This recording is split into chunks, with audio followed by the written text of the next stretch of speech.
Statue of unity दुनिया की सबसे ऊंची प्रतिमा है जो भारत के लौह पुरुष सरदार वल्लभ भाई पटेल को समर्पित है। यह 182 मीटर ऊंची प्रतिमा गुजरात के नर्मदा नदी के किनारे केवड़िया गांव में स्थित है। भारत के प्रधानमंत्री श्री नरेंद्र मोदी जी द्वारा 21 अक्टूबर 2018 को इसका उद्घाटन किया गया था। इस वीडियो में स्टैचू ऑफ यूनिटी का टूर देने वाला हूँ और बताने वाला हूँ यहाँ पे कैसे आना है और क्या क्या टिकट प्राइस रहता है। चलो वीडियो को स्टार्ट करते हैं।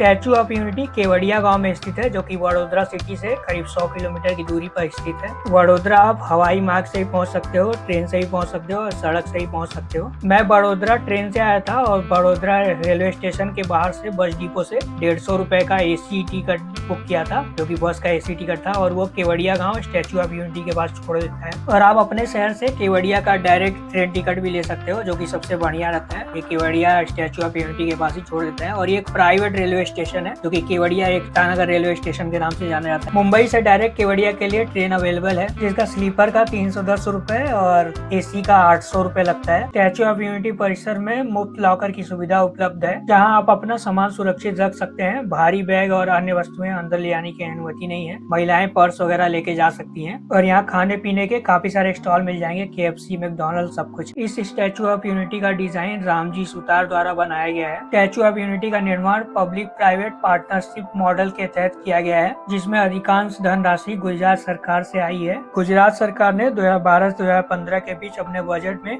इस परियोजना के लिए 500 करोड़ रुपए आवंटित किए थे। 2014-2015 में केंद्रीय बजट से भी 200 करोड़ रुपए इस परियोजना के लिए दिए गए हैं। प्रतिमा की ऊंचाई जो है वो 182 मीटर है। 182 मीटर मतलब 597 फीट। वो इसलिए क्योंकि 597 जो विधानसभा सीट है ना गुजरात की, वो 597 है, इसीलिए इसका 597 फीट इसको बनाया गया। स्टैचू ऑफ यूनिटी में 3 अट्रैक्शन है। पहला अट्रैक्शन है ग्राउंड फ्लोर पे जहाँ पे सरदार पटेल जी को फीचर किया गया है। सेकंड अट्रैक्शन है छत जहाँ पे सरदार पटेल जी को पास से देख सकते हो और तीसरा है उनके दिल के अंदर जहाँ से साबरमती रिवर का व्यू देख सकते हो। अभी मैं हूँ फर्स्ट अट्रैक्शन में जहाँ पे सरदार पटेल जी के जीवन के बारे में सारी चीजें बताई गई हैं। स्टैचू ऑफ यूनिटी का जो टिकट है उसमें बड़े लोगों के लिए 150 रुपए और छोटे बच्चों के लिए 90 रुपए लगता है। और स्टैचू ऑफ यूनिटी के दिल के अंदर जाने के लिए अलग से टिकट लेना पड़ता है, उस 380 रुपए लगता है और बच्चे लोगों के लिए 230 रुपए लगता है। इसका VIP एक्सप्रेस टिकट भी आता है जो 1030 रुपए का, छोटे बच्चे हो चाहे बड़े हो सबका एक ही प्राइस लगता है 1030 रुपए। उसमें आपको डायरेक्ट एंट्री मिल जाती है स्टैचू ऑफ यूनिटी दिल के अंदर और मैं भी वही टिकट लिया था। मेरे को लाइन में नहीं लगना पड़ा जैसे बाकी लोगों को जो अलग अलग टिकट लेते हैं 380 रुपए और 150 रुपए स्टैचू ऑफ यूनिटी के दिल में जाने के लिए। तो ये टिकट लेकर के एक घंटा 2 घंटा लाइन में लगा रहना पड़ता है। जो एक्सप्रेस टिकट लेता है उसके लिए तो डायरेक्ट एंट्री हो जाती है तुरंत ही स्टैचू ऑफ यूनिटी के दिल के अंदर। और स्टैचू ऑफ यूनिटी के दिल के अंदर जाने के लिए लिफ्ट लगी हुई है। एक लिफ्ट है जो नॉर्मल लोगों के लिए है और एक लिफ्ट है जो स्टैचू ऑफ यूनिटी का जो एक्सप्रेस टिकट लेते हैं उनके लिए। पहले क्षेत्र में गुजरात में पाए जाने वाले जीव जंतु पक्षी उनकी प्रदर्शनी लगाई हुई है जिसको देख सकते हो और कहाँ कौन से एरिया में पाए जाते हैं, कौन से चिड़ियाघर में हैं ये लोग, ये सारी चीजें यहाँ पे जानकारी ले सकते हो। उसके बाद उस चिड़ियाघर और नेशनल पार्क में जाकर के देख सकते हो। यहाँ पे एक बोर्ड भी बना हुआ है जहाँ पे आप अपना मैसेज लिख सकते हो। मैं भी देख सकते हो मैसेज लिखा हुआ हूँ और पूरा जो भी मैसेज वगैरह लिखना हो सारी चीजें अपने नाम के साथ आ जाती है। काफी अच्छा है और कुछ देर तक डिस्प्ले होता है, कई 10-15 सेकंड तक डिस्प्ले होता है। 1947 के बाद जब भारत स्वतंत्र हुआ तो भारत कई रियासतों में बटा हुआ था। उन रियासतों के पास 2 विकल्प थे, या तो भारत में शामिल हो जाएं या स्वतंत्र रहें। कई राजा उसमें स्वतंत्र रहना चाहते थे लेकिन सरदार पटेल जी की रणनीति और कूटनीति ने उन्हें भारत में विलय करने के लिए मना लिया। भारत में विलय करने वाले राजाओं में से महाराजा हरि सिंह जो कि जम्मू कश्मीर के थे, नवाब सर अली खान जो कि हैदराबाद के निजाम थे, मैसूर, बड़ोदरा और जयपुर के राजा ने भी भारत में विलय कर लिया। और अभी हम जा रहे हैं स्वचालित लिफ्ट के द्वारा स्टैचू ऑफ यूनिटी को पास से देखने के लिए। स्टैचू ऑफ यूनिटी को करीब से देखने का रोमांच और अनुभव जो कि हमेशा याद रहता है। स्टैचू ऑफ यूनिटी के पास से आप नर्मदा नदी का 360 व्यू देख सकते हो जहां आपको सरदार सरोवर डैम देखने को मिल जाएगा। उसके अलावा सतपुड़ा और विंध्य पर्वत श्रृंखलाएं भी देखने को मिल जाएंगी। केवड़िया टाउनशिप जो केवड़िया गाँव है वो भी देखने को मिल जाएगा और यहाँ से देखने पे काफी खूबसूरत लगता है और स्वचालित लिफ्ट से ही जा सकते हो ऊपर की तरफ। और इसको देखने जाने के लिए आपको 150 रुपए जो टिकट लगता है ना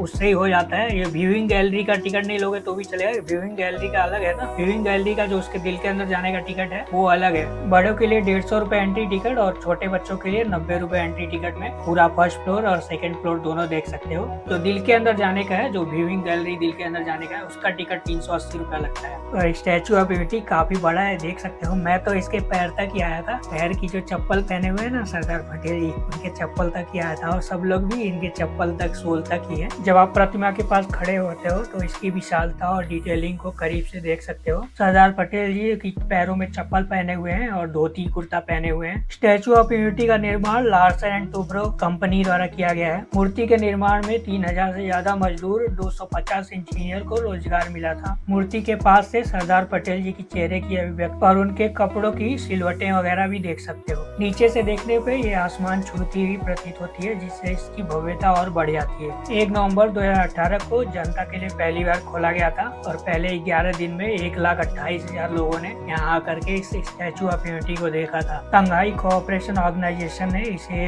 अजूबे में भी शामिल किया है। 2018 में 4.5 लाख पर्यटकों द्वारा स्टैचू ऑफ यूनिटी को देखा गया। 2019 में 27,45,000, 2020 में 12,81,000, 2021 में 34,34,000 और 2022 में 86 लाख, 2023 में 50 लाख और 2024 में 58,25,000 लोगों द्वारा इस स्टैचू ऑफ यूनिटी को देखा गया। अन्य प्रसिद्ध प्रतिमाओं से तुलना की बात करें तो स्टैचू ऑफ यूनिटी जो कि भारत में है, इसकी ऊंचाई 182 मीटर है। स्टैचू ऑफ लिबर्टी जो कि अमेरिका में है, उसकी ऊंचाई 93 मीटर है। क्राइस्ट द रिडीमर जो कि ब्राजील में स्थित है, उसकी ऊंचाई 38 मीटर है और वो 7th वंडर में भी आता है, वो भी स्टैचू ऑफ यूनिटी से छोटा है। स्प्रिंग टेबल बुद्धा जो कि चीन में स्थित है और यही दुनिया की दूसरी सबसे ऊंची मूर्ति है 153 मीटर के साथ। सरदार पटेल जी की प्रतिमा स्टैचू ऑफ यूनिटी के दिल के अंदर करीब 135 मीटर की ऊंचाई पर ऑब्जर्वेशन डेक स्थित है। और इस सरदार पटेल जी के दिल के अंदर आने के लिए अलग से टिकट लेना पड़ता है, 380 रुपए और 230 रुपए छोटे बच्चों के लिए। मैं तो एक्सप्रेस टिकट लिया था,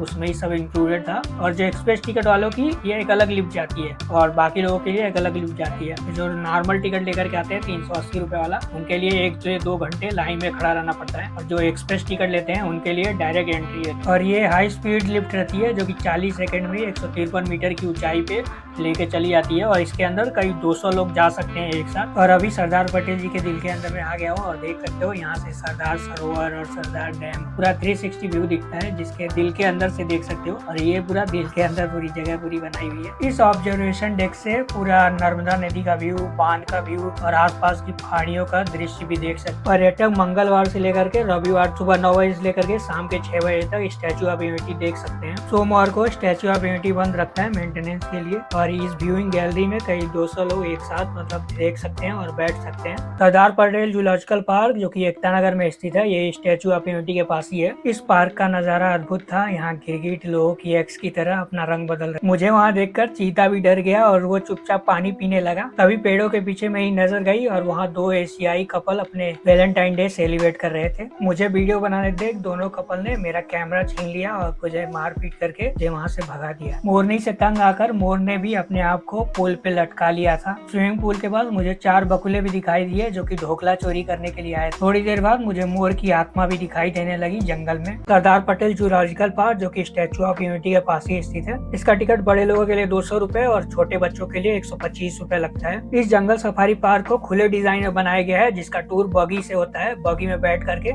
इस पूरे पार्क का टूर कर सकते हो आप। जानवरों को उनके प्राकृतिक आवास में देखा जा सकता है और अन्य चिड़ियाघर के विपरीत इन्हें पिंजरे में सीमित नहीं रखा गया। यहाँ गेंडे को नहाते हुए देख सकते हो। उसके अलावा और भी सारे काम करते हुए, घास खाते हुए देख सकते हो। उसके अलावा टॉरस वगैरह को भी घास खाते हुए एकदम चलते हुए देख सकते हो। ये सारा का सारा टूर बगी से ही होता है और ये बगी जो है ना पूरा टिकट में इंक्लूडेड रहता है। टॉरस के अलावा और भी सारे वन्य जीव यहाँ पे देख सकते हो। हिरन वगैरह भी देखने को मिल जाएंगे, उसके बाद सिंघा देखने को मिल जाएंगे। सारे के सारे यहाँ काफी सारे जीव जंतु हैं जो यहाँ छाया में रहते हैं। और यहाँ पे सफेद हिरन भी देखने को मिल जाएगा जो कि काफी रेयर रहता है और यही देखने को मिलता है सफेद हिरन, जो कि काफी रेयर माना जाता है और यहीं पे पाया जाता है इसी सरदार पटेल जूलॉजिकल पार्क में। इन सारे रेयर एनिमल को दुनिया भर से आयात किया गया है। स्टैचू ऑफ यूनिटी और जंगल सफारी से आपका मन भर जाए तो आप क्रूज पर सवार होकर के नर्मदा की ठंडी हवा का मजा ले सकते हो। उसके बाद रिवर राफ्टिंग के भी मजे ले सकते हैं। उसके अलावा आप लेजर लाइट शो के भी मजे ले सकते हैं जो कि शाम को होता है। शाम को नर्मदा आरती और मंत्रों और दीपों की रोशनी आपको रोमांच से भर देगी। तो इस वीडियो को यहीं पे खत्म करते हैं, मिलते हैं एक नए वीडियो के साथ, तब तक के लिए बाय।